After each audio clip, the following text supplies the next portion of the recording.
Hello students, इस video में हम BU 2020 का रीजनिंग एंड मैथमेटिक्स का पोर्शन डिस्कस करेंगे। इससे पहले हमारी 2 वीडियो आ चुकी है जिसमें हमने 1 से लेके 100 तक एंड 101 से लेके 120 तक सभी क्वेश्चन को डिस्कस किया है। वहाँ पर हमने जो रीजनिंग और जो मैथमेटिक्स के क्वेश्चन आए थे उनके खाली आंसर बताए थे, उन्हें एक्सप्लेन नहीं करा था। ये वीडियो में हम उन क्वेश्चंस को एक्सप्लेन करेंगे। देखो तो शुरू करते हैं क्वेश्चन नंबर 1 से। क्वेश्चन नंबर 1 क्या कह रहा है हमारा 4, 10, क्वेश्चन मार्क 82, 2, 4, 4 और 730।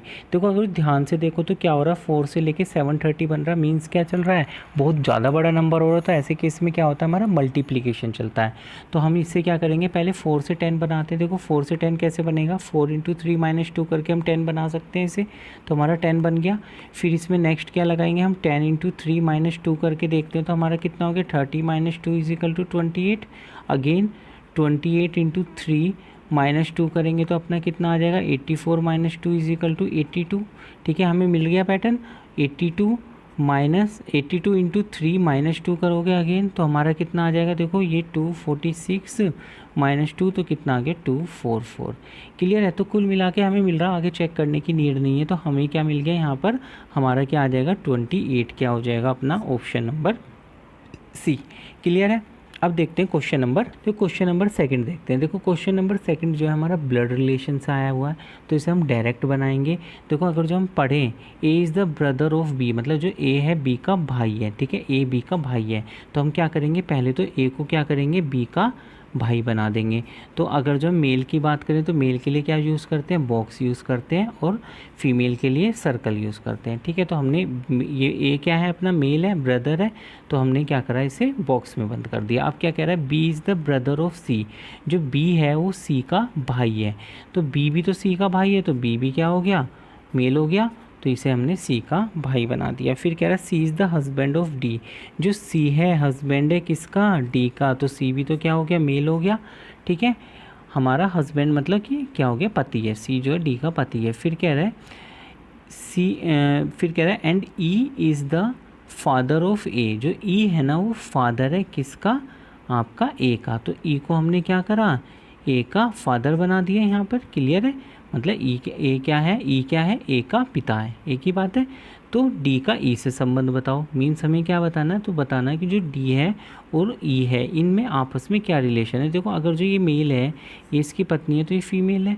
तो अगर जो हम डी का संबंध पूछ रहा है, देखो इसमें कन्फ्यूज़न कई बार यहाँ पर तो खैर ऑप्शन हमें ऐसे दे रखे हैं कि कन्फ्यूज़न का कोई मतलब ही नहीं उठता, कि ये सीधा सीधा दिख रहा है जो डी है ई की बहू है। लेकिन कई बार ये हो जाता है कि बहू और ससुर दोनों दे दे ऑप्शन में, तो हम क्या कैसे पता करेंगे। देखो जो पहले बोलता है ना उसका रिलेशन बताना होता है हमें, डी ई की क्या है। ठीक है, या हाँ यहाँ पे कह रहा है कि then D is related to E, तो डी का रिलेशन हमें बताना है ई से। तो ये क्या हो जाएगी, डी क्या है, एक्चुअल में बहू है। क्लियर है। अगर जो यहाँ पर पूछ लेता ई डी का क्या है या ई डी की क्या है, कुछ भी करके पूछ लेता तो ये क्या आ जाता, ससुर आ जाता। ठीक है, मतलब यहाँ पर, लेकिन यहाँ पर क्या पूछ रहा है, डी का पूछ रहा है, तो क्या हो जाएगा, बहू, जो कि आंसर क्या हो गया, बी ऑप्शन चला गया, डॉटर इन लॉ। क्लियर है। तो क्वेश्चन नंबर थर्ड देखते हैं। इसमें कह रहा है कि यदि किसी निश्चित, देखो कोई कोड दे रखा, बहुत इजी सा कोड है ये तो। वैसे देखो कोड हमें पता चल रहा है दिसंबर है, यही वाले वर्ड्स इसमें दे रखे हैं। तो इस वाले वर्ड को देख के हम इजी लगा सकते हैं कि कौन सा है, क्योंकि देखो हमें पता चल रहा है कि एन वगैरह NO आ रहा है, तो सीधा क्या जाना है, डी ऑप्शन जाना है। इससे नवंबर ही बनने वाला है। ये तो क्वेश्चन ही ऐसा है, बहुत हलवा क्वेश्चन आया है कि हम इसे डायरेक्ट देख के बना सकते हैं। लेकिन अगर जो कुछ अलग आता है तो हमें इसका पैटर्न पहचानना पड़ता है। तो पैटर्न कैसे पहचानते हैं वो हम यहाँ पर देखेंगे। देखो हमें क्या दे रखा है, DECEMBER। ठीक है, इसका क्या दे रखा है हमें पैटर्न, ERMBCEDE, ये पता है, एक के नीचे एक लिख लेते हैं हम। ठीक है, अब देखो अगर जो यहाँ पर देखो तो हमें ये तो पता चल रहा है कि यहाँ पे वैसे कोडिंग नहीं चल रही है, बस इन्होंने क्या कर रखा है, इनके अल्फ़ाबेट्स को अलग तरीके से अरेंज कर रखा है। अब इसमें ये मत सोचना ये ई वगैरह, एक काम करना, सिंपल से नंबरों की कोडिंग डाल दो, 1 2 3 4 5 6 7 8, और जोन जोन से समझ में आ रहे हैं ना उनका, क्योंकि ई देखो यहाँ पे कई बार दे रखा है, उन्हें छोड़ के आप बाकी का अरेंज कर लो, वो आराम से अपने आप मिल जाएंगे। देखो अगर देखो तो यहाँ पर क्या आ रहा है, सबसे पहले स्टार्टिंग में ई आ रहा है, कोई भी हो सकता है, छोड़ो। यहाँ पे आर आ रहा है, आर को क्या लिख लिया, 8 पे लिख लिया हमने। फिर क्या आ रहा है, एम आ रहा है, एम किस पे है, 5 पे है। ठीक है, फिर हमारा बी आया, बी कहाँ पे था 6 पे था, फिर सी आया, सी किस पे था 3 पे था, फिर ई आया, ई छोड़ दो अभी, डी आ गया 1 आ गया। अब देखो ध्यान से देखो, अगर जो मैं 7 वाला ई, यहाँ पर कुछ चल नहीं रहा, यहाँ पे देखो पता चल रहा है ना 5 6 चल रहा है, तो यहाँ पर ही कौन सा ई वाला यूज़ हुआ है, ये वाला यूज़ हुआ, तो ये कितना हो जाएगा 7 8 वाला हो जाएगा। ठीक है, ऐसे ही देखें यहाँ पर 3 4 ये वाला ई आया है यहाँ पर। ठीक है, वैसे भी पैटर्न बन रहा है ना हमारा, क्लियर है, देखो 3 4 ये ऐसे बन रहा है। ठीक है, तो हमारा, और यहाँ पर देखो तो ये ऐसे बन रहा है। ठीक है, तो मिल रहा है ना पैटर्न, तो ये वाला कौन सा ये आया, ये वाला आया 4 वाला, तो बाकी कौन सा बचा 2 वाला ये है। तो हमें पैटर्न मिल गया है कि नहीं मिल गया, सेम पैटर्न हम यहाँ पे अप्लाई कर देंगे, इसे लिख लेंगे 1 2 3 4 5 6 7 8। तो हमें क्या बनाना है 7 8, 7 8 पे क्या आया एन ओ आ गया। ठीक है, 5 6 पे क्या आ गया वी ई आ गया, 3 4 पे क्या आ गया अपना एम बी आ गया, एंड 1 2 पे क्या आ गया ई आर हो गया। देखो ये मैंने इसलिए समझाया कि आपका जब क्वेश्चन ऐसा आ जाए जिसका पैटर्न इजीली ना मिल पाए, क्योंकि ये भी हमें आना चाहिए कि हम इस टाइप के पैटर्न्स को कैसे सोल्व करते हैं। अदरवाइज इस वाले क्वेश्चन में ये नहीं थी, ये तो हमारा देखते ही आंसर आ रहा था। ठीक है, अब नेक्स्ट क्वेश्चन देखते हैं, क्वेश्चन नंबर 4। देखो क्वेश्चन नंबर 4 में क्या कह रहा है, निम्नलिखित श्रेणी में x का मान क्या होगा। देखो हमें यहाँ पर एक जो है सीरीज़ दे रखी है, इसमें जो x की वैल्यू निकालनी है। ठीक है, in the flowing series what would be the value of x। ठीक है, तो देखो अगर ध्यान से देखो तो ये क्या हो रहा है 1 1 2 3 5 8। देखो ज़्यादा बड़े नंबर नहीं है, मीन्स प्लस माइनस का पैटर्न चलना है। तो देखो इसे ध्यान से देखें तो हमारा क्या हो रहा है 1 और 1 को ऐड करेंगे तो अपना क्या आ गया 2 आ गया कि नहीं आ गया, 1 + 1 को ऐड करेंगे तो 2 आ जाएगा। फिर इन दोनों नंबरों को ऐड करके देखो 1 + 2 करोगे तो कितना आ जाएगा 3 आ जाएगा। फिर इन दोनों को ऐड करके देखते हैं तो अपना 5 आ गया। फिर इन दोनों को ऐड करके देखा तो 8 आ गया। तो सीधा सा इन दोनों को ऐड करके क्या आना चाहिए ये आ जाएगा। इन दोनों को ऐड करेंगे तो कितना हो जाएगा 5 + 8 कितना हो गया 13 आ गया। अब चेक करने के लिए क्या है कि हमें ये भी चेक करना पड़ेगा, 8 और 13 को ऐड करेंगे तो अपना कितना आ जाएगा 21 आ जाएगा। मीन्स अपना आंसर क्या है यहाँ पे 13 है। क्लियर है कि नहीं है, इस पैटर्न को हमने पहचान लिया। अब क्वेश्चन नंबर 5 देखते हैं। हाँ भाई देखो क्वेश्चन नंबर 5, क्वेश्चन नंबर 5 देखते हैं। इसमें कह रहा है carpenter A makes 1 chair in 6 hours, carpenter B makes 1 chair in 7 hours and carpenter C makes 1 chair in 8 hours. If each carpenter works 8 hours per day, how many chairs will be made in 21 days. देखो यहाँ पर जो बात हो रही है carpenter की बात हो रही है, यहाँ पर वो चेयर बना रहा है, मतलब जो बढ़ई है वो 6 घंटों में एक, तो बढ़ई 6 घंटों में एक चेयर बनाता है। जो बी बढ़ई है वो 7 घंटों में एक चेयर बनाता है, और सी जो है 8 घंटों में एक चेयर बनाता है। यदि प्रत्येक बढ़ई प्रतिदिन 8 घंटे काम करे तो 21 दिन में इस सारे के सारे मिलके कितनी चेयर्स बना लेंगे ये हमें बताना है। तो अगर जो हम ए की बात करें, ए देखो 6 घंटे में एक चेयर बनाता है, तो 1 घंटे में कितनी चेयर बनाएगा, चेयर का कुछ पार्ट बनाएगा, तो कितना पार्ट बनाएगा 1/6।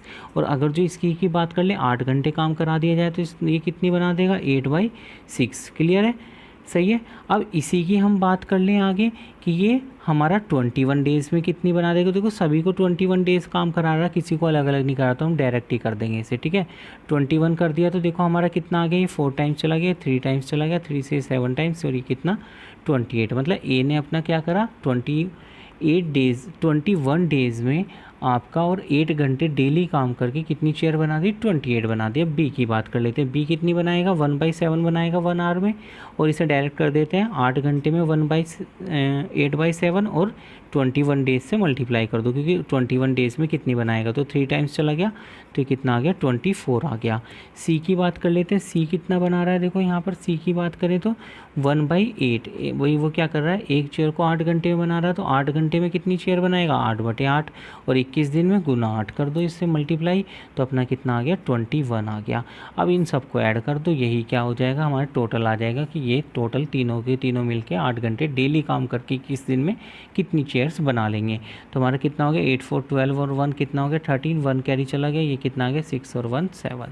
तो यही क्या हो गया अपना आंसर हो गया। क्लियर है कि नहीं, है हलवा सा क्वेश्चन है, थोड़ी ये कट गया आपका क्वेश्चन, आप यहाँ पर देख सकते हो। देखो मैं थोड़ा सा एक्सप्लेन कर देता हूँ इसे दोबारा से, क्योंकि ये कट गया है। देखो जो ए था वो आपका 6 आवर्स में एक चेयर बना रहा था। तो 1 घंटे में वो कितनी चेयर बनाएगा, 1/6। 8 घंटे में कितनी बनाएगा, 8/6। और 21 दिन में कितनी बनाएगा, 8 घंटे डेली काम करके, 8/6 इंटू 8/6 इंटू 21। तो हमने इसे कट पीट कर ली तो कितना आ गया, 28 आ गया। नेक्स्ट हमने बी को देख लिया। बी 1/7 घंटे में एक चेयर बना रहा, तो 1 घंटे में 1/7, 8 घंटे में 8/7, और आपका 21 डेज़ में 8/7 इंटू 21, तो 24 चेयर वो आपका 21 दिन में बना रहा है। ऐसे सी का निकाला, 1/8 8 घंटे में एक चेयर बनाता है, ठीक है। तो आपका 8/8 8 घंटे में बना लेगा, एक चेयर बना लेगा कुल मिला के, और आपका 21 दिन में 21 चेयर बनाएगा। सबका टोटल कर दिया तो हमारा क्या आ गया, टोटल नंबर ऑफ़ चेयर्स आ गई कि सब के सब मिलके 21 दिन में कितनी बनाएंगे, ठीक है। तो यही क्या हो जाएगा, अपना आंसर हो जाएगा। तो क्वेश्चन नंबर 6 देखते हैं। इसमें देखो, इसमें जो है ना, इसका रिलेशन इससे है, तो फिर हमें इसका रिलेशन बताना है कि इसका रिलेशन किससे आएगा, ठीक है। तो देख लेते हैं, सीधा सा नंबरिंग कर देते हैं। ये क्या, 2 3 4 और 5। देखो यहाँ पे तो 1 1 का डिफरेंस चल रहा है, लेकिन यहाँ पर कितने का डिफरेंस चल रहा है आपका, यहाँ पर 6 आएगा ना। ये एफ किस पे आता है, 6 पे आता है। तो ये कितने का चल रहा है, 2 का चल रहा है। क्लियर है। ऐसे ही इसकी बात कर लेते हैं। ये क्या किस पे आता है, 7 8 9 और 11। तो अगर जो हम बात करें, यहाँ पर तो 1 का ही डिफरेंस है ना, तो कुल मिला के हमें पैटर्न मिल चुका है। ये 2 का डिफरेंस है, बाकी सब में 1 का डिफरेंस है। तो देखो पी के बाद क्या आ जाएगा, क्यू आ जाएगा, QRS। यहाँ पे तो 1 1 का डिफरेंस चलना था, फिर किसका चलना है, 2 का डिफरेंस चलना है। तो ST, और टी के बाद क्या आता है, U। यही क्या हो गया, अपना आंसर हो गया। सिंपल है, ठीक है। हालांकि आपको प्लेस वैल्यू याद होनी चाहिए, तभी ये क्वेश्चन बहुत ही स्पीडली होते हैं, ठीक है। इनकी ट्रिक्स होती है हमारी याद करने की। अगर जो आपको प्लेस वैल्यू याद है, तो आप कैसा भी इसका क्वेश्चन बड़े इजीली कर सकते हो, ठीक है। चलो आप देखो क्वेश्चन नंबर 7 देखते हैं। इसमें कह रहा है, if the Republic Day of India in 1980 fall on Saturday, X was born on March 3rd 1980 and Y is 4 days older to X, then what will be the day of Y's birth. देखो यहाँ पे क्या कहना चाह रहा है question में हमारे, कि जो 1980 में भारत का जो गणतंत्र दिवस है वो शनिवार को पड़ा था, ठीक है। और एक्स का जन्म 3 मार्च 1980 को होता है, ठीक है। इसमें देखो क्या क्या दे दिया है। अगर जो हम कंडीशन की बात करें डेट की, तो एक तो हमें 26 जनवरी, भाई गणतंत्र दिवस कब होता है हमारा, 26 जन को होता है। 1980 को हमारा कौन सा दिन पड़ा था, सैटरडे पड़ा था। उसके बाद क्या कह रहा है कि कोई है एक्स है, उसका 3 मार्च को आपका जन्मदिन होता है। 3 मार्च 1980 को उसका जन्मदिन होता है एक्स का। इतनी इन्फॉर्मेशन है हमारे पास। फिर क्या कह रहा है, जो वाई है ना, वो आपका एक्स से कितने दिन बड़ा है, 4 दिन बड़ा है। क्लियर है। फिर क्या कहता है कि तो हमें वाई का जन्मदिन बताना है कब होता है। देखो वाई का जन्मदिन निकालने के लिए हमें पहले क्या निकालना पड़ेगा, एक्स का निकालना पड़ेगा। निकाल लेते हैं, देखो पहले निकाल लेते हैं। जनवरी में कितने दिन बचे, 5 दिन तो जनवरी में बच गए। फरवरी, देखो लीप ईयर है ना यहाँ पर, 1980 की बात कर रहा है, तो कितने दिन पड़ेंगे इसमें, 29 पड़ेंगे। फिर हमारा क्या आ गया, मार्च। मार्च में कितने दिन है, कुल अपने 3 दिन बच रहे हैं। क्लियर है कि नहीं है। अब इसे जोड़ के निकाल लो, ये कितना हो गया, देखो 29 और हम अपना 5 कितना हो गया अपने पास, 34 और 3 कितना हो गया अपने पास, 37। इसे देखो 7 से डिवाइड करा तो हमारे पास रिमाइंडर कितना बच गया, 2 बच गया। ये रिमाइंडर यहाँ पे काम आने वाला है, रिमाइंडर 2 बच गया। तो इससे हमें क्या पता चला कि हमारा जो है, ये जो है कौन से दिन को पैदा हुआ है, एक्स पैदा हुआ है हमारा सैटरडे में। 2 जोड़ दो तो क्या आ गया, मंडे। ये कब पैदा हुआ है, मंडे में पैदा हुआ है। लेकिन यहाँ पर एक बात आ जाती है, हमें एक्स का थोड़ी निकालना है, हमें क्या निकालना है, वाई का निकालना है। वाई का निकालने के लिए देखो वाई क्या है, एक्स से 4 दिन बड़ा है। अब देखो 4 दिन बड़ा है बोला है। अब ये बताओ 3 में मैं 4 दिन जोड़ के निकालूँ या माइनस करके निकालूँ, यहाँ पर ये सोचने वाली बात है। देखो वाई बड़ा है ना एक्स से, वाई बड़ा है तो सीधी सी बात है उससे पहले ही पैदा हुआ होगा। ये तो है नहीं कि वो बाद में पैदा हुआ होगा, फिर बाद में पैदा होगा तो क्या हो जाएगा, 4 दिन बाद में पैदा होता है तो वो बच्चा छोटा हो जाता है ना। तो सीधी सी बात है यहाँ पे वाई बड़ा है, तो ये किससे, इससे 4 दिन पहले पैदा हुआ है। तो हम क्या करेंगे, मंडे में से 4 दिन पहले आ जाओ, तो हमारा क्या आ जाएगा यहाँ पर, -4 करोगे तो देखो कर लो, मंडे से 4 दिन पहले आ जाते हैं। मंडे से 4 दिन पहले, मंडे से जस्ट पहले संडे आ गया, उससे जस्ट पहले हमारा सैटरडे आ गया, फिर हमारा यहाँ पर फ्राइडे आ गया, ठीक है। और इससे जस्ट पहले क्या आ गया, हमारा थर्सडे आ गया। क्लियर है ना। देखो कोई दिक्कत नहीं है। देखो 4 दिन बैक आए हैं बस हम। मंडे से पहले क्या आता है, संडे आता है, फिर हमारा सैटरडे आता है, फिर हमारा क्या आता है यहाँ पर फ्राइडे आता है, फिर हमारा क्या आता है, थर्सडे आता है। तो इसका आंसर क्या हो जाएगा, बृहस्पतिवार, मतलब कि थर्सडे। ही क्या हो जाएगा, अपना आंसर हो जाएगा। देखो ये तो था एक मेथड, इसका एक मेथड हो रहा है वो भी हम देखेंगे। कुछ नहीं था दूसरे मेथड में ये था, क्योंकि इसमें वाई का पूछ रहा है ना हमसे कि वाई कब पैदा हुआ, वाई का दिन पूछा है हमसे, डे पूछा है कि कौन से डेट को, डेट नहीं पूछी, मीन्स आपको कौन से दिन को वो पैदा हुआ है वाई। तो हम क्यों निकालें एक्स का, हमें ज़रूरत क्या है, इसमें से डायरेक्ट यहाँ पे 4 माइनस कर ले तो हमारा क्या हो गया 29 फरवरी 1980 को क्या है वाई का जन्मदिन है। तो हम डायरेक्ट नहीं निकाल सकते, देखो जनवरी में 5 दिन बचे थे और ये 29 हो गए, इन्हें हमने ऐड कर लिया तो अपने पास कितना आ गया 34 आ गया। 34 है तो हम क्या करेंगे, इसे 7 से डिवाइड कर दो, 7 से डिवाइड करा तो अपने पास कितना बच गया 6 बच गया। अब आपको क्या करना है, इसमें मंडे में 6 ऐड कर दो, मंडे नहीं में ऐड थोड़ी करना है हमें, मंडे तो बाई मिस्टेक बोल रहा हूँ, जब से मैं भी कंफ्यूज हो गया था। यहाँ पर क्या है सैटरडे में 6 ऐड करोगे ना, क्योंकि हम तो इस वाली डेट से ले रहे हैं ना, तो सैटरडे में हमने 6 ऐड कर दिया तो हमारा क्या आ गया, देखो सैटरडे में 7 ऐड करेंगे तो अगेन सैटरडे आने वाला है, 6 ऐड करा तो एक पहले, मतलब कि हमारा क्या आ गया फ्राइडे। और इसमें आपको अगर जो मैंने वैसे बताया नहीं, इसमें जो है ना हम रिमाइंडर -1 बचा के एक दिन पहले भी कर सकते थे, ठीक है, वो जब भी हम कभी चैप्टर डिस्कस करेंगे उस कंडीशन में अच्छे से एक्सप्लेन करेंगे कैलेंडर को, ठीक है। अभी आपके लिए ये है, आप कोई से भी मेथड से जा सकते हो, ठीक है। तो अगर जो आपको हमारी वीडियो अच्छी लग रही हो तो आपको वीडियो को लाइक करना है और हमारे चैनल को सब्सक्राइब कर देना और साथ ही बेल आइकन को प्रेस कर देना, जिससे कि आपको हमारी नई वीडियो की नोटिफिकेशन मिलती रहे बीईओ से रिलेटेड, और साथ ही आपका बीएड या और भी कम्पिटिटिव एग्ज़ाम्स होते हैं उससे रिलेटेड कोई भी अगर जो इन्फॉर्मेशन आती है वो हम आपको प्रोवाइड कराएंगे। हाँ, ये नहीं कहते हम कि देखो सबसे पहले प्रोवाइड कराएंगे, ये हमारी गारंटी नहीं है, लेकिन हाँ हम जो भी डाटा प्रोवाइड कराएंगे वो जेन्युइन डाटा होगा, उसके ऊपर पूरी रिसर्च होगी, कहीं ना कहीं या तो आपके गवर्नमेंट की तरफ से गाइडलाइन आई होगी या आपका कहीं ना कहीं से, मतलब जहाँ पर कोई भी न्यूज़पेपर के थ्रू, मतलब जहाँ पर हम श्योर हो सके कि हाँ ये जेन्युइन है, उसी कंडीशन में हम आपको, जैसे आपको देखो इससे पहले बहुत वीडियो डाली जा रही थी आपकी कि पेपर जो है स्थगित हो गया, आपका नहीं होगा, बहुत सारी वीडियोस आ रही थी, लेकिन वो सब फेक न्यूज़ थी, ठीक है। तो ऐसी न्यूज़ हमारे चैनल पे बिल्कुल नहीं मिलती है, तो आपको क्या करना है, बस चैनल को सब्सक्राइब कर देना है, ठीक है। चलो अब आते हैं 8, क्वेश्चन नंबर 8 देखते हैं। देखो इसमें कह रहा है 5 year backs the ratio of age of A and B was 4:5. If the present age of A is 29 years, then the age, मतलब ये परजेंट एज की बात कर रहा है कि B की परजेंट एज क्या होगी। देखो हिंदी में पढ़ लेते हैं। 5 वर्ष पूर्व A और B की आयु का अनुपात 4:5 था। यदि A का वर्तमान आयु 29 वर्ष है तो B की वर्तमान आयु कितनी है। देखो बिल्कुल हलवा क्वेश्चन है, इसमें कुछ भी नहीं है। देखो अगर जो हम बात करें 5 वर्ष पूर्व की आयु दे रखी है कि नहीं दे रखी, तो अगर जो हम 5 वर्ष पूर्व की A और B की आयु देखें तो 4:5 है, क्लियर है।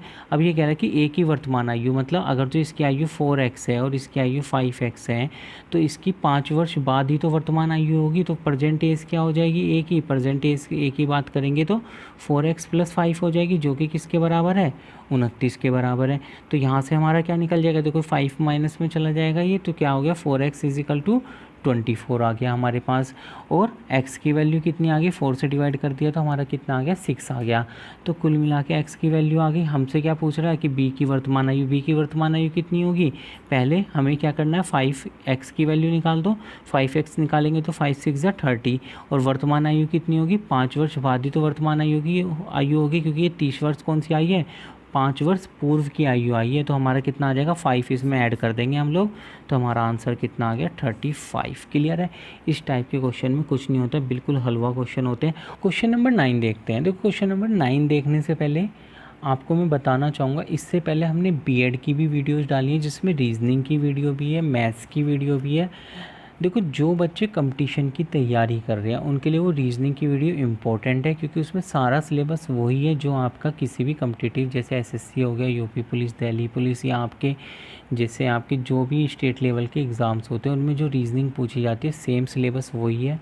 तो वो आप एज अ प्रैक्टिस सेट लगा सकते हो। साथ ही आपको आपका इस चैनल पे हमने नंबर सीरीज़ की वीडियो अपलोड कर चुके हैं हम लोग, नंबर सीरीज़ देख सकते हो। धीरे धीरे हम और भी वीडियोस लेके आएंगे, तो आपको वो जाकर वहाँ पे आप देख सकते हो। और जिन बच्चों का बेसिक कमज़ोर है उनके लिए हमने बोर्ड मास, ठीक है, बोर्ड मास की एक वीडियो डाली है जो कि आपका बेसिक से रिलेटेड है, ठीक है। जिनकी बेसिक कैलकुलेशन वीक है वो इसे जाके देख सकते हैं, 100% उनका बेसिक ठीक हो जाने वाला है। साथ ही हमने मल्टीप्लिकेशन ट्रिक्स की भी वीडियो डाल रखी है, मतलब कुछ शॉर्ट ट्रिक्स की वीडियो डाल रखी है वहाँ पर, वो भी आप वहाँ पर जाके देख सकते हो, ठीक है। चलो अब बात करते हैं हमारे वो वहाँ पर आप पहुँचोगे कैसे, एक बार थोड़ा सा मैं आपको बता देता हूँ पेपर पे। देखो आपको कैसे पहुँचना है, आपको चैनल को सबसे पहले क्या करना है, सब्सक्राइब करना है, ठीक है। देन आपको क्या करना है, प्लेलिस्ट में जाना है, ठीक है। देखो जब आप हमारे चैनल पे जाओगे ना, सब्सक्राइब करने के बाद देन आपको कई बार किसी किसी के में आता है कि प्लेलिस्ट डायरेक्ट दिखाई नहीं देती, वहाँ पे व्यू चैनल आता है। तो पहले तो आपको व्यू चैनल करना है, देन प्लेलिस्ट में जाना है। प्लेलिस्ट में जाने के बाद आपको BEO नाम से भी कॉलम मिलेगा, उसमें BEO की वीडियोस मिलेगी आपको। और आपका जो बीएड की है वो उसके लिए बीएड का आपको एक कॉलम मिलेगा, बीएड एग्ज़ाम्स के नाम से, ठीक है, या एंट्रेंस एग्ज़ाम होगा, ठीक है। वहाँ पर आपको जाके आप बीएड की वीडियोस देख सकते हो, जिसमें रीजनिंग की वीडियो भी पड़ी हुई है, क्लियर है। उसमें आपके पूरे के पूरे सारे क्वेश्चन 50 क्वेश्चंस वहाँ पे कवर कराए गए हैं। साथ ही फिर आपको क्या करना है, आपको जाना है जो आपका कॉम्पिटिटिव एग्ज़ाम्स का फ़ोल्डर है उसके अंदर जाना है, उसमें आपको सारी वीडियोस मिलेगी, जैसे आपका नंबर सिस्टम की वीडियोस हो गई, क्लियर है। और शॉर्ट ट्रिक्स के लिए जाना है तो आप वहाँ पर शॉर्ट ट्रिक्स का फ़ोल्डर मिल जाएगा आपको, मैजिक ट्रिक्स के नाम से मे बी, उसमें आपको ट्रिक्स की वीडियोस मिल जाएगी। और आपको बेसिक से रिगार्डिंग जाना है, बेसिक जिसका वीक है तो बेसिक के लिए अभी बोर्ड मास की वीडियो पड़ी हुई है, और धीरे धीरे मैं आपको पूरा बेसिक का पोर्शन वहाँ पे डाल दूँगा, ठीक है। तो वो आप वहाँ पे जाके देख सकते हो, क्लियर है। अब बात करते हैं क्वेश्चन नंबर 9 की, ठीक है। आपको देखो हाँ वहाँ पे और भी बहुत सारी वीडियोस मिलेगी, 12th 10th वगैरह, ये हमारा एकेडमिक का भी चलता है, तो ये थोड़ा अलग है, इसमें आप मत जाना, इसमें आपकी नीड नहीं है। लेकिन आपके कोई भाई बहन हो तो आप उसमें जाके देख सकते हो कि हाँ आपको वहाँ पे भी कोर्सेज़ प्रोवाइड कराए जा रहे हैं हमारे। अब देखो क्वेश्चन नंबर 9 की बात करते हैं। इसमें कह रहा है कि इफ़ x इजिकल टू, हमें ये दे रखा है x की value, then value of x, ठीक है, ये हमें निकालना है यहाँ पर। देखो ये जो क्वेश्चन है ना, वहाँ पर जो है ना बच्चे कंफ्यूज इसलिए हो गए, जो x दे रखा था ना वो थोड़ा ऐसे दे रखा था, जिससे बच्चों ने थोड़ा उसे अलग तरीके से सोल्व कर लिया। क्या दे रखा था, x इजिकल टू 2+2 ऐसे दे रखा था। तो ये तो क्या लग रहा है आपका 2 सही 1/3 लग रहा है, तो बच्चों ने इसे ऐसे करके सोल्व कर दिया। तो ऐसे कर रहे थे, इसका क्वेश्चन आंसर क्या आ रहा है, 91 आ रहा है, क्लियर है। और बच्चे देख रहे हैं ये तो ऑप्शन ही नहीं है, तो इसमें क्या है, ये ऐसे सोल्व नहीं होगा, ये एक्चुअल में जो है ना 2 की पावर दे रखी है। तो इस टाइप का पैटर्न हमें पहचानना होता है कि ऐसा पैटर्न जब भी आए तो कैसे करना होता है। तो इसमें क्या करेंगे, देखो इस 2 को इधर लेके आ जाएंगे, तो ये क्या हो जाएगा x-2, ठीक है। और ये इधर क्या बच गया, 2 की पावर 1/3 प्लस 2 की पावर 2/3। अब क्या करेंगे, हम बोथ साइड क्यूब कर देंगे, ठीक है। देखो हमें क्या बनाना है, एक्स क्यूब बनाना, तो हम क्या करेंगे, दोनों साइड का क्यूब कर देंगे, क्लियर है। क्यूब कर देते हैं तो देखो हमारा a माइनस बी का होल क्यूब क्या होता है, या a प्लस बी का होल क्यूब क्या होता है। अगर जो बात करें तो a प्लस बी का होल क्यूब होता है हमारा। जिन्हें इस टाइप के फॉर्मूले याद नहीं है, नंबर सिस्टम की जो 3rd वीडियो उसमें देख लेना, सारे फॉर्मूले आपको लगाने आ जाएंगे, ठीक है। अब देखो a प्लस बी का होल क्यूब क्या होता है, a cube plus b cube plus 3ab bracket में a प्लस बी, ये होता है। a माइनस बी का होल क्यूब क्या होता है हमारा, a cube minus b cube minus 3ab bracket में a माइनस बी हो जाएगा, क्लियर है। अब इसे सोल्व करते हैं। देखो यहाँ पे हम इसे ओपन कर देंगे तो ये क्या हो जाएगा, एक्स क्यूब, a की जगह क्या है x और b की जगह क्या है अपने पास 2 है, तो क्या हो जाएगा, माइनस वाला लगेगा फॉर्मूला, तो -8 हो गया, -3 इंटू a की जगह x और b की जगह y है, क्लियर है, सॉरी 2 है। और ये क्या आ गया हमारा, x-2 आ गया, ठीक है। इक्वल टू में इसमें भी तो फॉर्मूला ओपन करना पड़ेगा हमें, कर लेते हैं। ये क्या हो जाएगा, देखो 2/2 की पावर 1/3 का होल क्यूब, ठीक है, सही है। इसका 1/3 कर दिए, 2 की पावर है, क्लियर है। प्लस ये क्या आ गया, 2 की पावर 2/3 का होल क्यूब आ गया, प्लस 3ab मतलब 2 की पावर 1/3 इंटू 2 की पावर 2/3, और ब्रैकेट में क्या आ जाएगा, ये पूरा का पूरा पोर्शन आ जाएगा, ठीक है। अब एक बात बताओ, जब मैं इसे 2 को इधर माइनस लेके आ गया था तो x-2 किसके इक्वल आ गया था, इस वाले पोर्शन के इक्वल आ गया था कि नहीं आ गया था। तो यहाँ पे मैं डायरेक्ट क्या पुट कर सकता हूँ, x-2 पुट कर सकते हैं कि नहीं कर सकते। तो देखो इधर से क्या आ गया, ये तो x क्यूब आ गया -8, और ये क्या आ गया 3 2 जा 6, देखो इसके अंदर डायरेक्ट मल्टीप्लाई कर देते हैं तो कितना आ गया, 3 2 6 आ गया था। अब देखो ये माइनस प्लस क्या हो गया, माइनस हो गया और 6x² आ गया और ये माइनस माइनस प्लस हो गया, 3 2 6 और 6 2 12x आ गया। ठीक है, इधर का हमने सोल्व कर लिया पोर्शन। अब इसकी बात कर लेते हैं। देखो सॉरी, ये 1/3 नहीं है, यहाँ पर क्यूब करा था ना हमने भाई, ये तो क्या होता है, ए का क्यूब होता है ना, तो ये 2 की पावर 1/3 तो एक्स की ए की जगह दे रखा था, इसका होल क्यूब कर दिया हमने। ठीक है, अब इससे ये कैंसिल हो जाएगा, ऐसे इससे ये कैंसिल हो जाएगा। 2 की पावर 1 कितना होता है, 2 होता है, प्लस 2 की पावर 2 कितना होता है अपने पास, 4 हो जाता है। क्लियर है, प्लस अब इसे सोल्व कर लेते हैं। इसकी जगह तो हमने क्या पुट कर देंगे, x-2 पुट कर देंगे। ठीक है, अब इसे सोल्व कर लेते हैं। ये क्या आ गया, 3 इंटू, देखो यहाँ पे बेस सेम है, पावर अलग अलग है, तो ये क्या हो गया, 2 की पावर 1/3 प्लस 3 2/3, तो ये क्या हो गया 1 + 2 ऐसे बन गया हमारा। और ये क्या है हमारा अंदर x-2 है। क्लियर है, ये क्या आ गया x- कट तो नहीं गया क्वेश्चन, मे बी कट गया, पूरा कट गया क्वेश्चन।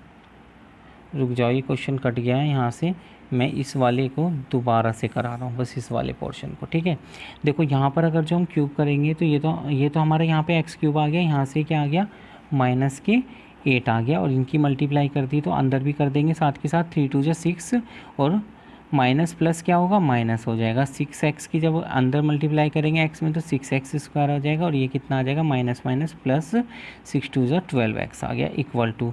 अब इसकी कर लेते हैं। देखो यहाँ तो क्या हो गया था, 3 से 3 कैंसिल हो जाएगा ये। ठीक है, तो ये तो 2 बच गया और ये कितना बच गया, ऐसे यहाँ पर 4 बच गया। ये कितना आ गया 3 इंटू, देखो 2 की पावर कितना है 1/3 प्लस 2/3, तो हमारा कितना आ गया 1/3 प्लस 2/3, और ये कितना बच गया x-2 बच गया। अब इसे सोल्व कर लेते हैं। x³ - 6x², इस 8 को हम इधर ले जाएंगे, इसलिए इसे यहाँ नहीं लिखा, प्लस 12x इक्वल टू, देखो ये कितना हो गया, तो 6 हो गया, और ये माइनस का 8 भी इधर आके ऐड हो जाएगा। ठीक है, प्लस अब देखो ये क्या बनने वाला है, 2 की पावर 1/3 प्लस 2/3 क्या बनने वाला है, इसे थोड़ा सा मैं यहाँ दिखा देता हूँ आपको। देखो ये जो है आपका, यहाँ पे क्या है आपका 1/3 प्लस 2/3 को ऐड करते हैं तो अपना एलसीएम तो 3 आ जाएगा। ये 1 + 2 तो हमारा क्या आ गया 3/3 कितना आ गया 1 आ गया, लेकिन ये सब क्या था 2 की पावर में, तो 2 की पावर 1 आ गया तो क्या आ गया अपने पास 2 आ गया, तो इसे हम 2 लिख सकते हैं डायरेक्ट इस वाले पोर्शन को। ठीक है, तो हमारा कितना आ गया 3 × 2, और ये क्या आ गया x-2। यहाँ तक कोई दिक्कत नहीं, दिक्कत। अब देखो आगे देख लेते हैं, आगे क्या है, ये x³ - 6x² प्लस 12x, और ये कितना आ गया हमारा 14। ठीक है, माइनस, अब देखो सॉरी प्लस, इसके अंदर मल्टीप्लाई कर देते हैं, 3 2 6x हो गया, और ये कितना आ गया आपका 6 2 12 माइनस के। क्लियर है, अब देखो ये 6x इधर आके माइनस में हो जाएगा, तो हमारा x³ - 6x², और ये इधर आके क्या बच गया हमारा प्लस के 6x, 12x में से 6x माइनस होगा तो 6x बचेगा हमारा, और ये 14 में से 12 माइनस कर दिया तो हमारा क्या आ गया आंसर 2 आ गया। क्लियर है, ये क्वेश्चन हमारा ऐसा है। अब इसके लिए आपको कैलकुलेशन अच्छी होनी चाहिए, इस टाइप के क्वेश्चंस आप तभी डील कर पाओगे। ठीक है, तो इसमें कह रहा है 2 chords AB and CD of circle intersects at a point P outside the circle if angle PAC equal to 50 degree then angle PDB is equal to, हमें देखो यहाँ पे एक सर्कल की बात कर रहा है। ठीक है, जहाँ पे 2 कोर्ड्स दी हुई है, मतलब एक वृत्त की 2 जीवाएँ AB तथा CD वृत्त के बाह्य बिंदु P पर काटती है। ठीक है, हमें PAC एंगल दिया हुआ है और PDB पूछा है। देखो अगर जो हम बात करें, ये हमारा सर्कल है, इसकी 2 कोड बना दी हमने, कोई भी 2, देखो कोड तो ये होती है यहाँ तक है ना, लेकिन इसे आगे हमने मतलब आपने बना दिया, इसे बढ़ाते हुए आगे चले गए हम। क्लियर है, अब देखो बात क्या होती है, कोड तो ये होती है ना, कहीं भी सर्कल के अंदर हो सकती है, इन्हें आगे बढ़ाया तो ये कहाँ पर पॉइंट पे कट करती है, P पॉइंट पे कट करती है। अब क्या कह रहा है यहाँ पर कि आपका जो एंगल PAC दे रखा है, देखो ये कोड कौन कौन सी दे रखी है आपको, AB, ये तो हमने AB बोल दिया, और इसे क्या बोल दिया CD बोल दिया। ठीक है, PAC ये कितना दे रखा है हमें 50 डिग्री दे रखा है, और हमसे पूछा क्या है PDC, मतलब कि ये हमारा PDC, ये हमें पूछा है इन्होंने क्या होगा। देखो अगर जो बात करें, ये वाला जो क्वाड्रेंट है ये आपका क्या बन रहा है, कैसा क्वाड्रेंट बन रहा है, ये सॉरी क्वाड्रेंट बोल रहा हूँ, ये हमारा कैसा क्वाड्रिलेटरल बन रहा है, ये हमारा साइक्लिक क्वाड्रिलेटरल बन रहा है। ठीक है, क्वाड्रेंट तो अलग होता है ना, क्वाड्रेंट तो ये होता है। ठीक है, कोई नहीं, बाय मिस्टेक निकल गया मुँह से। अब ये क्या है हमारा, ये क्या है बन रहा है हमारा साइक्लिक क्वाड्रिलेटरल बन रहा है। साइक्लिक क्वाड्रिलेटरल की कंडीशन क्या होती है, हिंदी में बोले तो ये क्या होता है चक्रीय चतुर्भुज बन रहा है। इनकी कंडीशन क्या होती है, जो आमने सामने के एंगल्स होते हैं वो उनका एडिशन, उनका सम कितना होता है अपना 180 डिग्री होता है। ठीक है, तो हम क्या बोल देंगे, angle A plus angle D equal to कितना हो गया, 180 डिग्री हो गया। इसकी वैल्यू हमें 50 दे रखी है। एंगल डी हमारा देखो, ये एंगल डी ये वाला नहीं है, पी डी बी नहीं है, ये हमारा एंगल है सी डी बी। ठीक है, ये वाला पोर्शन ले रहे हैं हम एंगल का। ठीक है, तो हमारा क्या हो गया, ये कितना है 180 डिग्री है, ये इधर आके माइनस हो जाएगा, तो हमारे पास angle C D B equal to कितना आ जाएगा हमारा 130 आ गया। क्लियर है कि नहीं है। तो देखो ये कितना आ गया, एंगल सी डी बी कितना आ गया, 130 डिग्री आ गया। अब देखो यहाँ पर देखो, ये वाली अगर जो हम बात करें, ये जो पूरी लाइन है ये हमारी एक स्ट्रेट लाइन है, और स्ट्रेट लाइन का एंगल कितना होता है, हमेशा 180 डिग्री होता है। अगर जो मैं ये कोई बता दूँ कि ये इतना एंगल है, तो क्या हम ये वाला नहीं निकाल सकते, निकाल सकते हैं। तो हम इसे निकाल लेते हैं। देखो इसे एक्स एंगल बोल दिया मैंने, इसे वाई बोल दिया, तो अगर जो हम बात करें तो एक्स प्लस वाई कितना हो गया, 180 डिग्री हो गया। और हमारा एक तरीके से एक्स की वैल्यू कितनी निकाली है हमने, अभी 130 निकाली है। ठीक है, और plus y is equal to 180 degree, तो वाई इज इक्वल टू कितना आ गया, माइनस कर दिया तो 50 डिग्री ही क्या आ गया, इसका आंसर आ गया। मतलब कि अगर जो बात करें हम angle P D B equal to कितना आ गया, 50 डिग्री, यही क्या है अपना आंसर है। क्लियर है कि नहीं है। ठीक है, देखो थोड़ा टाइम तो लग रहा है हमें, लेकिन डिटेल में हम समझ रहे हैं, इसलिए थोड़ा टाइम लग रहा है। क्वेश्चन नंबर 11 पे, क्वेश्चन नंबर 11 पे चलते हैं। इसमें कह रहा है, if the HCF and LCM of two numbers are 21 and 84 respectively and the ratio of numbers is 1:4, then the larger number in these two numbers will be। तो यहाँ पे दो संख्या दे रखी है, उसका मैसे और लैसे दे रखा है। ठीक है, और आपको इन संख्याओं का अनुपात भी दे रखा है और बड़ी संख्या बतानी है। देखो एक बात बताओ, हमारा फॉर्मूला क्या होता है, पहली संख्या गुना दूसरी संख्या, ठीक है, equal to HCF into LCM. सही है, मतलब आपका प्रथम संख्या गुना दूसरी संख्या किसके बराबर होता है, आपका मैसे गुना लैसे के। क्लियर है। तो देखो पहली संख्या कितनी है, 1:4 में है, तो ये तो क्या हो गई हमने x हो गई, और ये कितनी हो गई अपने पास 4x हो गई। कोई ना कोई कॉमन रेशियो होता है, तो ये x into 4x is equal to हमारा लैसे कितना दे रखा है 21, और आपका मैसे दे रखा है 21, और लैसे कितना दे रखा है 84। क्लियर है। अब देखो ये 4 से ये इधर डिवाइड हो जाएगा। ठीक है, 21 टाइम्स चला गया, तो x का स्क्वायर इजिकल टू 21 का स्क्वायर, तो x इजिकल टू कितना आ गया अपने पास 21 आ गया। क्लियर है। इसे देख लेते हैं, x इजिकल टू कितना आ गया 21 आ गया हमारे पास। ये हमारा यहाँ पर x की वैल्यू आ गई, लेकिन हमें तो क्या निकालना है, बड़ी संख्या निकालनी है। बड़ी संख्या कौन सी है इनमें, 4x है, तो 4x इजिकल टू कितना आ जाएगा 4 इंटू 21, तो आंसर कितना आ गया अपने पास 84। क्लियर है, ऑप्शन नंबर बी चला जाएगा। क्लियर है कि नहीं है। क्वेश्चन नंबर 12 देख लेते हैं। यहाँ पे कह रहा है, two trains were running in the same direction at 19 kilometre per hour and 17 kilometre per hour respectively. The faster train passed a man standing in the slower train in 18 seconds, the length of the faster train is। देखो यहाँ पर जो है, अगर जो बात करें दो ट्रेन्स की बात हो रही है, इसमें कह रहा है दो रेलगाड़ी एक ही दिशा में 90 किलोमीटर प्रति घंटे तथा 70 किलोमीटर प्रति घंटा की गति से चल रही हैं। ठीक है, तेज़ चलने वाली रेलगाड़ी ने धीमी गति वाली रेलगाड़ी में खड़े किसी व्यक्ति को 18 सेकंड में पार किया। देखो यहाँ पर वैसे तो ट्रेन को क्रॉस करती है, लेकिन यहाँ पर ट्रेन जो है ना, दूसरे व्यक्ति जो बैठा है दूसरी ट्रेन के अंदर, उसे क्रॉस कर रही है। तो देखो इससे क्या फ़र्क पड़ जाएगा, अगर जो हम बात करें पहली ट्रेन ये है, दूसरी ट्रेन ये है। क्लियर है। अगर जो यहाँ पर भी तो देखो क्या पूछ रहा है, इसमें ट्रेन की रेलगाड़ी की लंबाई पूछ रहा है, तेज़ चलने वाले की इसकी लंबाई हमने L मान ली। देखो हमें इसकी लंबाई की ज़रूरत पड़ती है ऐसे क्वेश्चन को करने में, लेकिन यहाँ पर नहीं पड़ेगी। यहाँ पर इसलिए नहीं पड़ेगी क्योंकि आदमी है, आदमी हो गया आपका, पोल हो गया, या आपका इस टाइप की चीज़ें जो होती हैं इनकी लंबाई नहीं जुड़ती है। ठीक है, ट्री वगैरह जो अगर जो क्वेश्चन में आते हैं, आपका प्लेटफॉर्म हो गया या सेकंड ट्रेन हो गई, इन्हें जब क्रॉस करता है तो हमारी सेकंड L1 और L2 लेंथ हो जाती है, दो लेंथें जुड़ती हैं। तो यहाँ पर तो हमारा क्या हो जाएगा, आदमी की तो कोई लेंथ ही नहीं होती, तो यहाँ पर L ही रहेगी। लेकिन इसमें एक कंडीशन है, एक कंडीशन क्या है, देखो अगर जो मैं इसकी स्पीड की बात करूँ, इसकी स्पीड कितनी है अपने पास 90 किलोमीटर पर आवर है। ठीक है ना, लेकिन इसकी भी तो स्पीड होगी, इस आदमी की कुछ स्पीड, वैसे तो वो खड़ा है इसके अंदर, लेकिन ट्रेन तो चल रही है ना इसकी।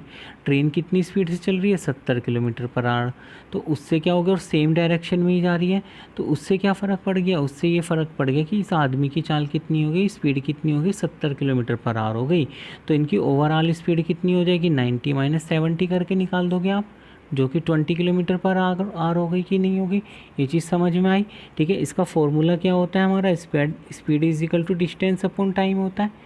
क्लियर है कि नहीं है? देखो कहीं भी डाउट हो तो कमेंट बॉक्स में आप पूछ सकते हो। अब बात करते हैं, देखो स्पीड तो ओवरऑल कितनी होगी, 90 माइनस 70 तो 20 होगी। ठीक है, 20 किलोमीटर पर आर। ठीक है, डिस्टेंस क्या है, एल। ठीक है, लेंथ तो इसकी एल है, वही हमें निकालनी भी है। टाइम कितने सेकंड में पार कर रहा है, 18 सेकंड में पार कर रहा है भाई उसे। क्लियर है कि नहीं है? 18 सेकंड में पार कर रही है, मतलब देखो पार, उसे पार करना क्या होता है, जैसे समझो आदमी इसी पॉइंट पे जहाँ पे यहाँ पर है, और जो पार कैसे करेगा, ये अपनी लेंथ के बराबर पार करती है कि ये जब इस वाले सिरे पे पहुँच जाएगी ट्रेन। ठीक है, तो ये समझ लो इस आदमी को पार कर गई पूरी, इसके यहाँ पर आई थी जब, और इसकी यहाँ की बैक वाली नोक पे जब आ गई। क्लियर है? तो एल लेंथ इसने पार करी, एल लेंथ ही तो ट्रैवल करी 18 सेकंड में, तो इसलिए यहाँ पर 18 सेकंड लग गई और डिस्टेंस कितनी हो गई हमारी, एल हो गई। अब देखो लेकिन दिक्कत क्या है, ये किलोमीटर पर आवर में, सेकंड में, और हमारे आंसर किस में दे रखे हैं, मीटर में दे रखे हैं। तो किलोमीटर पर आवर को किस में चेंज करोगे आप, मीटर में चेंज करोगे। मीटर में चेंज करने के लिए क्या करते हो आप, 5/18 से मल्टीप्लाई करते हो। तो हमें क्या कर देना है यहाँ पे, बस इसे 20 इंटू 5/18, अब मीटर अपॉन सेकेंड बन गया।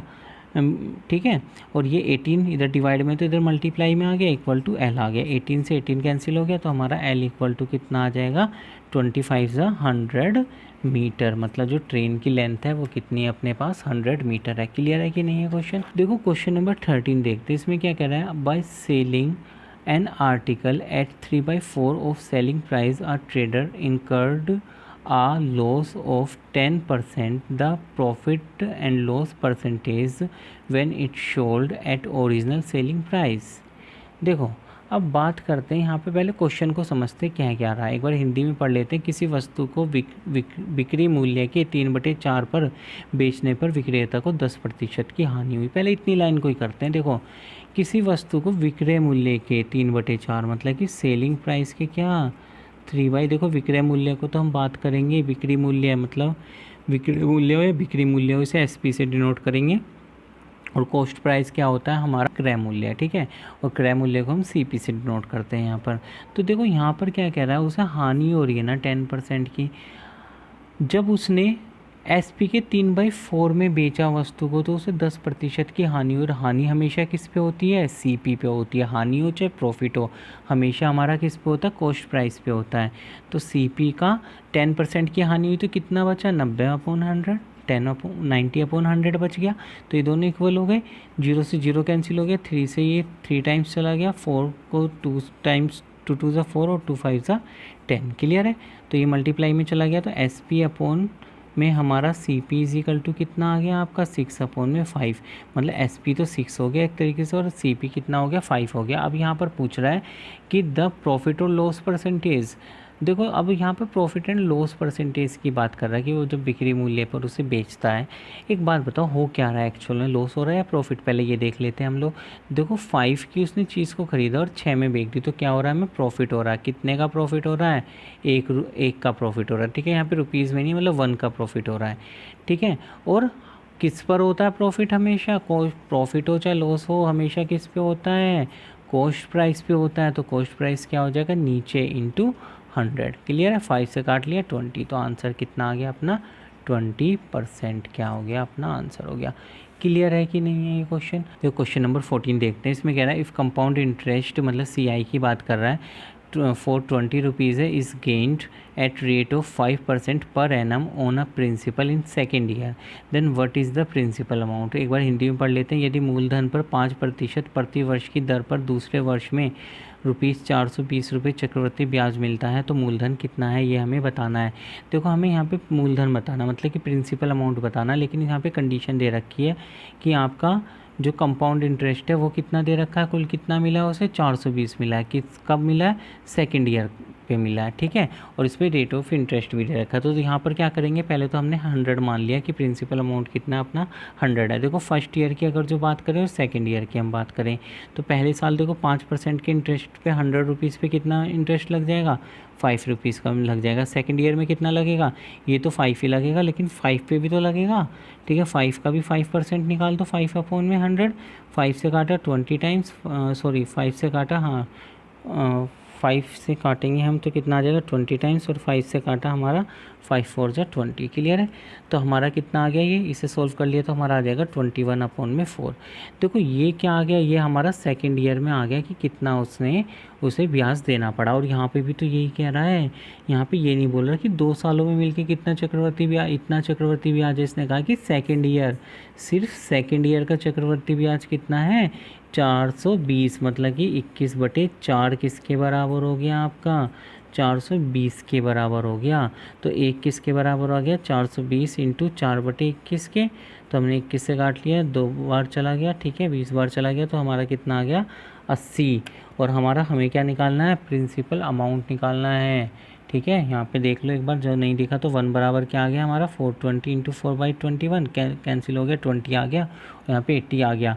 अब 100 प्रिंसिपल अमाउंट कितना माना था हमने, 100 माना था, तो 100 कितना आ गया 80 इंटू 100, तो कितना आ गया अपने पास 8000। ये क्या है हमारा आंसर है। तो क्वेश्चन नंबर 15 देखते हैं। क्वेश्चन नंबर 15 देखने से पहले जिन स्टूडेंट्स ने अभी तक चैनल को सब्सक्राइब नहीं करा तो प्लीज़ चैनल को सब्सक्राइब कर दो। ठीक है, अब देखते हैं क्वेश्चन नंबर 15। देखो ये हमारा आज का लास्ट क्वेश्चन है, क्योंकि इतने ही क्वेश्चन हमारे एग्ज़ाम में पूछे गए थे इस पेपर में। अब बात करते हैं इसकी। देखो इसमें ध्यान से देखो तो हमारा क्या चल रहा है 51 11 61। तो इनसे किसी से मिला के हमें थर्ड नंबर बनाना होता है। इस टाइप का क्वेश्चन है, तो देखो कैसे होगा। देखो 5 इंटू 1 करोगे तो अपना कितना आ गया 5 आ गया, 6 इंटू 1 करोगे तो अपना कितना आ गया 6 आ गया, इन दोनों को ऐड करोगे तो कितना आ गया 11 आ गया। ऐसे 6 इंटू 4 करोगे तो कितना आ गया 24 आ गया, और 3 इंटू 2 करोगे तो कितना आ गया 6 आ गया, इन दोनों को ऐड करोगे तो अपना कितना आ गया 30 आ गया। तो हमें मिल गया पैटर्न, तो हम सिंपल इसे भी कर लेते हैं। ठीक है, ये हमारा यहाँ पर हो गया, हमारा आ गया 35। ठीक है, 35 में हमारा 3 इंटू 5 करेंगे तो कितना आ जाएगा 15 आ जाएगा। ये 4 इंटू 3 करेंगे तो कितना आ जाएगा 12 आ जाएगा। इन्हें ऐड कर लेते हैं तो हमारा कितना आ गया 27। यही क्या है हमारा आंसर है। क्लियर है। तो ओके स्टूडेंट्स, आज की वीडियो हम यहीं पे ख़त्म करते हैं। Thank you.